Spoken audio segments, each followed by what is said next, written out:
Olá, quero agradecer a oportunidade de poder falar aqui sobre um tema caro à teoria semilinguística, o ato de comunicação e o emprego de estratégias pelo sujeito comunicante. Todo ato de comunicação realiza-se em uma cena com a participação de 4 atores, 2 sociais e 2 discursivos. De um lado, um sujeito comunicante, um ser social, e o sujeito enunciador, um ser da fala, personagem.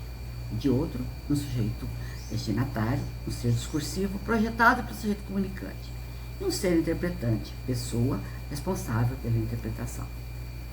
Em constante interação com o outro, o sujeito comunicante precisa colocar em cena estratégias para a sua individuação, construindo imagens positivas de si e do seu interlocutor.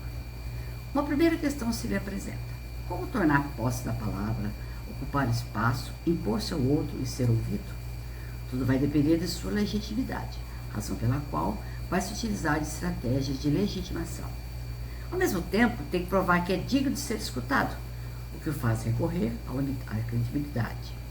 Resta fazer com que o outro aceite e compartilhe o seu discurso. Para isso, utilizará estratégias de captação. Em suma, são 3 jogos com 3 tipos de estratégias: legitimidade, credibilidade e captação.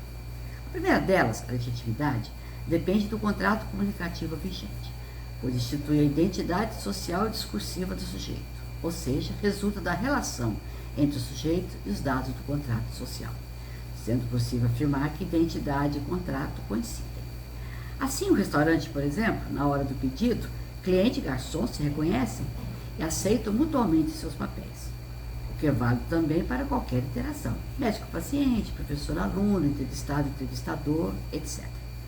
A legitimidade pode ser dada por uma instituição, mas ela confere ao sujeito um certo poder perante o interlocutor. Mas sozinho não dá a garantia da aceitação do outro, menos ainda o bom resultado da recepção. Por isso, o sujeito deve conquistar o outro no espaço da credibilidade, que resulta de atos do sujeito comunicante na construção de identidades. Um presidente, por exemplo, pode conseguir sua legitimidade nas eleições, mas só acreditarão nele, na sua forma de governar, sua visão de sociedade e suas ações forem aprovadas pela maioria dos seus cidadãos.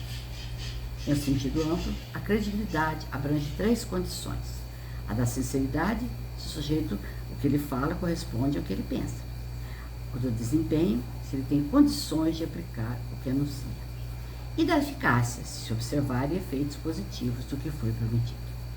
Em suma, ela concretiza o que a legitimidade anuncia. Mas somente a legitimidade e a credibilidade não garantem que o sujeito seja ouvido no sentido pleno do termo, pois o outro é um problema. Tem suas próprias referências, seu projeto de fala, sua liberdade de escolhas. Daí a necessidade de um uso de um terceiro tipo de estratégia, o da captação, cuja finalidade é garantir ao outro que ele compreenda o seu projeto intencional, compartilhe suas opiniões e participe de seu universo de discurso. O objetivo principal é fazer crer, mas de tal forma que o interlocutor se veja na oposição de dever crer, e graças ao poder de influência. 2 caminhos se apresentam: de convencer pela razão, pela lógica, pelo logos, ou apelar para a emoção, para o pathos, utilizando-se de efeitos patênicos de grande eficácia no processo de influência. Podemos citar vários exemplos, como o exagero, a dramaticidade dos meios de comunicação, a exposição de imagens na TV, manchetes sensacionais de jornais e revistas, etc.